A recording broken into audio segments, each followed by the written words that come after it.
मेहमान जब घर आते हैं तो बहुत ही अच्छा लगता है। बहुत मज़ा आता है जब बरसों पुरानी दोस्तें या कज़न्स इकट्ठी हो जाएं, एक साथ बैठें, वक्त गुजारें, खाना खाएं। ये सारी बातें माइंड को फ्रस्ट्रेशन से निकाल देती हैं। थोड़ी देर के लिए हम सब कुछ भूल जाते हैं कि लाइफ में क्या हो रहा है, किस प्रॉब्लम से हम लोग गुजर रहे हैं। जब तक सब साथ होते हैं, पुरानी बातें करते हैं, हंसी मजाक करते हैं, तो यकीन कीजिए आधी से ज़्यादा आपकी जिस्मानी और ज़हनी थकावट जो है दूर हो जाती है।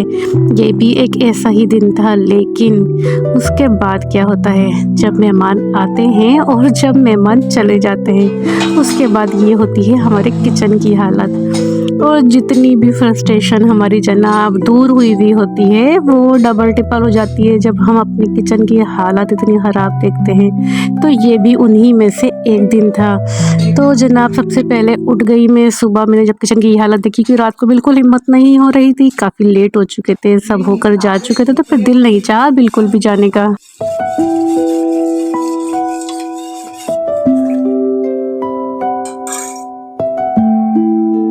तो बस जनाब मैं आ गई किचन में, और जब ये हालत देखी तो सबसे पहले आपको पता है कि चाय की ख्वाहिश होती है, तो सबसे पहले मैंने बनाई मज़ेदार सी स्ट्रॉन्ग सी चाय अपने लिए।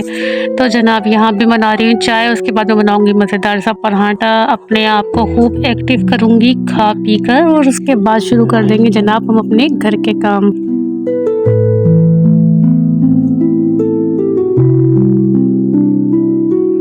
अच्छा, आप लोगों के पास भी ऐसे ही होता है कि जब आपके घर कोई मेहमान आ जाए और जब आपका घर बहुत ज़्यादा फैला हुआ हो, तो आपको ऐसा लगता है कि जैसे आपका दिमाग ही काम नहीं कर रहा हो? यानी ऐसा लगता है कि जैसे घर के काम के साथ-साथ जैसे आपका मन भी भारी-भारी सा हो गया हो। मेरे साथ तो बहुत ज़्यादा ये होता है कि जब घर फैला हुआ हो, चीज़ें बिखरी हुई हों, तो मुझे ऐसा लगता है जैसे अंदर से कुछ भारीपन-सा महसूस हो रहा है, दिलो-दिमाग सही से काम नहीं कर रहा, जैसे हर चीज़ जैसे बोझ सी महसूस हो रही है। जब तक आपका घर अच्छी तरीके से सिमट ना जाए, आपका किचन सिमट जाए, आप अपने घर को साफ़-सुथरा कर लें, और जब घर साफ़-सुथरा हो जाए, जब आप बिल्कुल रिलैक्स होके बैठ जाएँ, जब हर चीज़ अपनी जगह पर हो, तो फिर ऐसा महसूस हो कि जैसे अंदर से कोई बोझ आपके कम हो गया, जैसे अंदर से कोई सुकून सा उतर गया। पता नहीं ये ओसीडी मेरे साथ ही है, या मेरे ख़्याल में तो जो भी बहनें हमारे घर के काम करती हैं तकरीबन सभी शायद इसी तरह की एक फ्रस्ट्रेशन समझ लें, जो भी इसको नाम देते। फ्रस्ट्रेशन तो नहीं, घर के काम फ्रस्ट्रेशन तो खैर नहीं होते,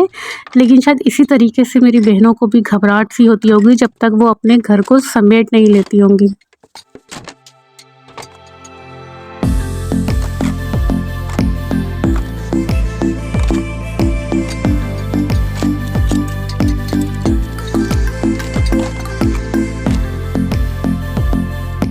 जब तक मैं रोटी बना रही थी तब तक मैंने सारे बर्तन जो है वो अपने सिंक के अंदर डाल दिए थे और उसके अंदर पानी भर दिया था।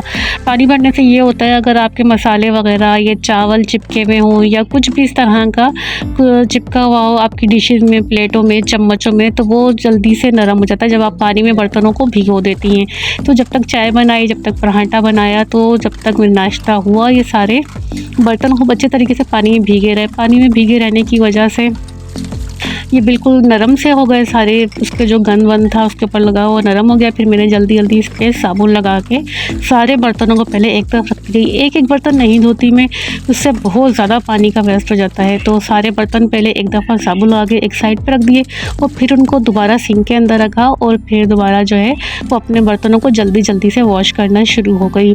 ये भी डर लग रहा था कि लाइट ना चले जाए, क्योंकि मैं रिकॉर्डिंग भी साथ साथ कर रही थी, और लाइट चली जाए तो फिर अंदर अंधेरा सा हो जाता है, और जो फिर वीडियो है वो अच्छी नहीं आती, थोड़ी डल सी हो जाती है। तो बस यहाँ जल्दी जल्दी मेरे हाथ भी चल रहे हैं और मेरी ज़ुबान भी चल रही है जब मैं आप लोगों से बातें कर रही हूँ। काश जितना वीडियो में नज़र आता है हमारे काम भी हम अपने तरीके से फास्ट फॉरवर्ड पे लगा देते तो क्या मज़ा ही आ जाता। अब यहाँ जो है मैं अपना जो पतीला है जिसमें बिरयानी बनाई थी, अब उसको वॉश कर रही हूँ। ये रात को भीगे रहने की वजह से थोड़ा नरम हो गया था, थोड़े से चावल इसमें चिपके हुए थे, तो रात को मैंने इसको भी भिगो के रख दिया था ताकि सुबह मैं आराम से इसको वॉश कर सकूं। तो शुक्र है कि ये अब आराम से साफ़ हो रहा है खूब अच्छे तरीके से। पहले स्कॉच ब्राइट यानी फोम से साबुन लगाया उसके ऊपर, फिर उसके बाद हमारी आयरन वायर यानी जो जूना होता है उससे खूब रगड़ के खूब अच्छे तरीके से अपने इस पतीले को जो है वो साफ़ कर लिया। और एक बात का हमेशा ध्यान रखें, जब भी ये सिल्वर के बर्तन आप धोएं ना, पतीले होते हैं हमारे, देगचियाँ होती हैं, तो हमेशा इनको उल्टा करके रख दें कपड़े के ऊपर। एक साथ ही फ़ौरन जहाँ हम बर्तन रखते हैं ना वहाँ ना रख दें, क्योंकि इससे क्या होता है मुझे भी पहले नहीं मालूम था।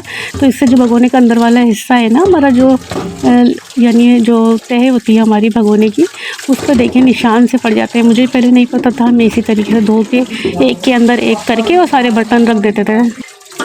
इससे जो हमारे बर्तन है ना, जो इनकी तह होती हैं उसके ऊपर एक काले काले से निशान से पड़ जाते हैं। मुझे भी नहीं पता था, मैंने बर्तन धो के एक के अंदर एक करके और भगोने रख देती थी, लेकिन जब से मुझे मालूम हुआ है तो पहले मैं उसको उल्टा करके रखती हूँ। जब ये खुश्क हो जाते हैं तो फिर कपड़े से साफ़ करके उनको अपनी जगह पे रख देती हूँ।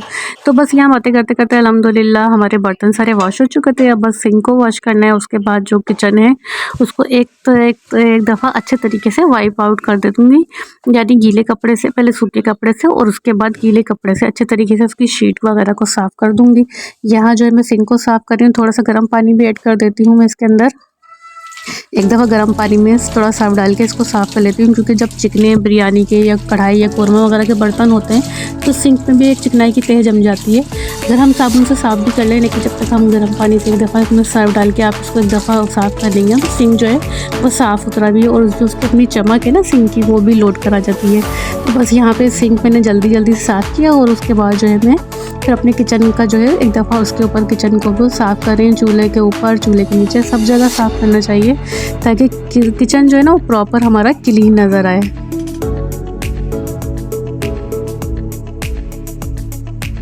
अच्छा, यहाँ पर जो है एक बात का भी ख्याल रखना चाहिए। देखिए ना, किचन में जब एक दफ़ा आ जाए ना तो फिर उसकी प्रॉपर सफाई करें। बहुत सारी बहनों को मैंने देखा इतनी सुस्ती करती हैं, बर्तन धो लिए फिर जाके बैठ गई कि अभी किचन साफ़ कर लेते हैं, फिर आ गई, फिर एक कपड़ा मारा बस ऊपर से और बस हो गया किचन साफ़। नहीं, जब आपके यहाँ से मेहमान होकर जाएँ तो यकीन करें एक दफ़ा प्रॉपर ज़रूर सफाई किया करें किचन की। आपको पता नहीं होता, आप ऊपर साफ़ कर लेती हैं, लेकिन आप जब डीप थोड़ी सी देर लगा के ना 10 से 15 मिनट डीप क्लीनिंग कर लेंगे तो आपको खुद हैरान रह जाएंगी कि इतने हाथ के हाथ बर्तन धोने, हाथ के हाथ किचन में यानी कपड़ा मारने, वाइप आउट करने, सबके बावजूद भी चूल्हे के नीचे कोनों में हर जगह कुछ ना कुछ से कचरा ज़रूर निकलता है। तो बस एक दफ़ा डीप क्लीनिंग कर लें, ताकि उसके बाद फिर आप रोज़ाना रेगुलर जो आप करती हैं, अगर रेगुलर आप सफाई करती भी रहेंगी तो भी इतना ज़्यादा फिर आपको गंद नहीं निकलेगा वहाँ से। अक्सर ऐसा होता है, जिस तरह जैसे प्याज है या हरी मिर्चें, देखें यहाँ पर भी मैंने कुछ ऐसा होता है ना, जल्दी में हम कट कर रहे होते हैं, साइड पे रख देते हैं, उठा के रखते हैं। तो बहुत सारी चीज़ें, हम मसाले भी इस तरह होता है कि हमने बर्नियाँ उठाई वहाँ रख दी, या कम अज़ कम ऐसा होता है कि बर्नियों में कभी हमारे गंदे हाथ भी लग जाते हैं। तो कोशिश किया कीजिए कि एक दफ़ा अपने जो बर्नियाँ, जितने भी मसाले के जार हैं ना आपके, उनको भी एक दफ़ा ज़रूर वाइप आउट कर लें, ताकि उसके ऊपर निशानात ना पड़े। बस यहाँ मैंने सब चीज़ साफ़ कर ली थी। चूल्हे के नीचे की जो ट्रे है वो मैं कल भी साफ़ कर चुकी थी, लेकिन देखें अभी भी जब खाना वाना मैंने निकाला ना रात को, तो कुछ चावल भी इसके ऊपर गिरे हुए थे, थोड़ी सलाद की चीज़ें भी इस पर गिरी हुई थी। यानी थोड़ा बहुत कुछ भी कर लें आप, लेकिन कचरा या गंद जो है वो रह ज़रूर जाता है। तो साथ साथ इसको भी एक दफ़ा ज़रूर साफ़ किया कीजिए। अल्हम्दुलिल्लाह जनाब, हमारा किचन जो है वो साफ़ हो चुका है, और साफ़ सुथरा चमकता हुआ किचन मेरे दिल को, मेरे दिमाग को भी बड़ा सुकून दे रहा था। तो जनाब, ये थी आज की वीडियो। उम्मीद करती हूँ आज की वीडियो आपको पसंद आई होगी। वीडियो पसंद आई हो, लाइक, शेयर और सब्सक्राइब करना बिल्कुल भी ना भूलिएगा।